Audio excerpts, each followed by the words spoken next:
Bonjour Mabey Ndiaye, merci de nous accueillir aujourd'hui dans votre atelier ici au village des Arts de Dakar. Donc nous allons commencer par vous poser comme ça la première question. Vous êtes peintre, dans quelle catégorie peut-on vous situer? Ouais, je suis artiste peintre et je peins beaucoup dans le figuratif.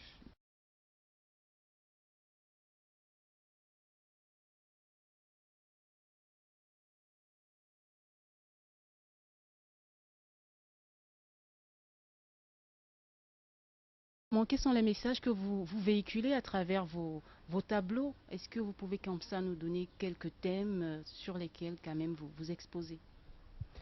Oui, les thèmes sur lesquels j'expose, je dirais le thème, c'est la femme. Je parle beaucoup de la femme nourricière, la femme au foyer, vous voyez, la femme au marché, la vie quotidienne de la femme. Et là, je parle beaucoup des valeurs perdues chez la femme, la valeur, la valeur qu'on, la valeur perdue de la femme.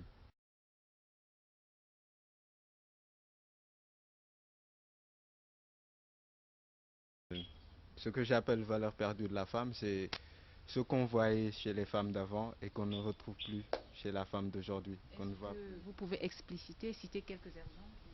Ouais, quelques exemples, c'est surtout du côté de l'habillement d'avant. Et si vous regardez mes toiles, vous voyez que les femmes sont habillées en boubou avec leur foulard et tout.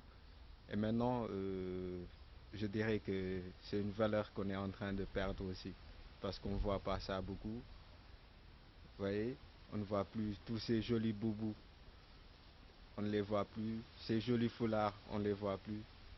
Et c'est ce que j'appelle valeur perdue chez la femme. Mais on remarque aussi que votre palette de couleurs met l'accent sur les couleurs chaudes. Pourquoi? Ben, les couleurs chaudes, je dirais que c'est un choix pour moi. Je dirais que c'est un choix, c'est pour surtout donner de la valeur à mes toiles, donner de l'expression et plus de visibilité aux toiles.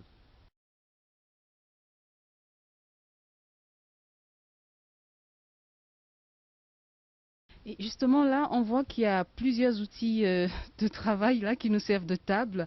Vous pouvez comme ça nous citer les outils avec lesquels vous travaillez pour réaliser ces tableaux? Oui, bien sûr. Là, c'est des couleurs en tube. Ça, c'est des pigments. C'est des pigments de couleur. C'est les couleurs chaudes, quoi. J'appelle ça des couleurs finition. C'est des couleurs qui sont faites de brillants.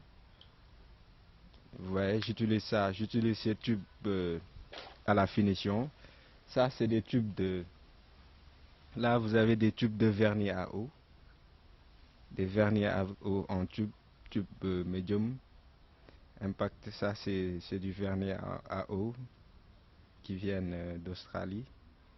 Vous voyez.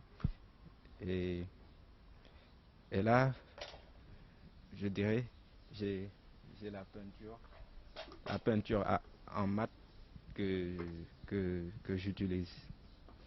Et je dirais, c'est en quelque sorte les outils que j'utilise. Ça, c'est de la peinture acrylique, les pinceaux.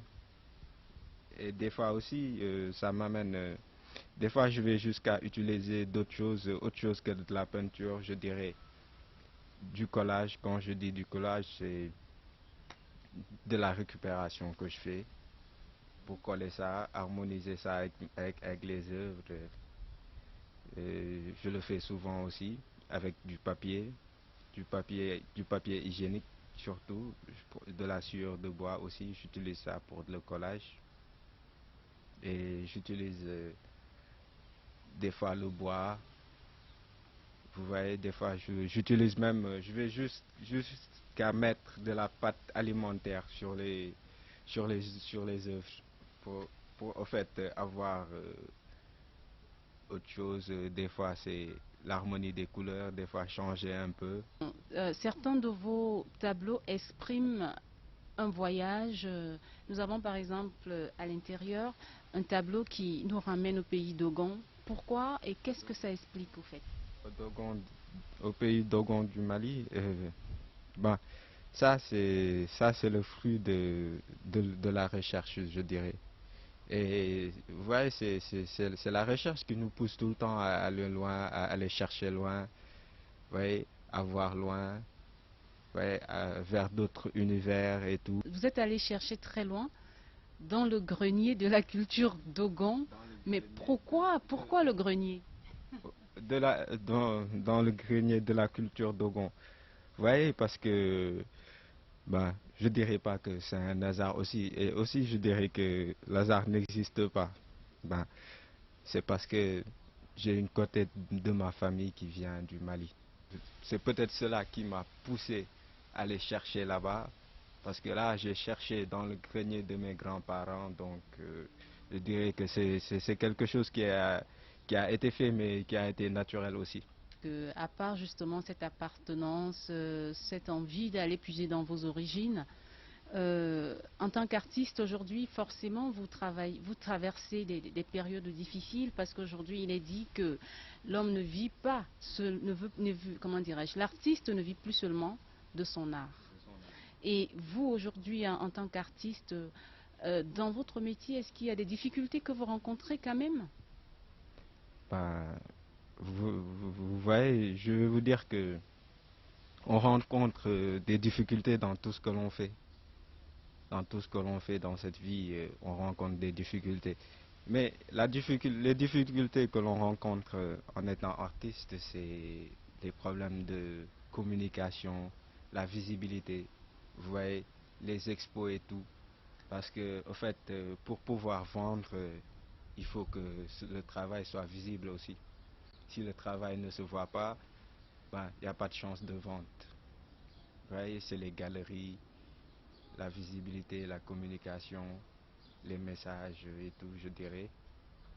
Donc, c'est ce qui nous manque, quoi, pour pouvoir vivre comme il le faut de l'art.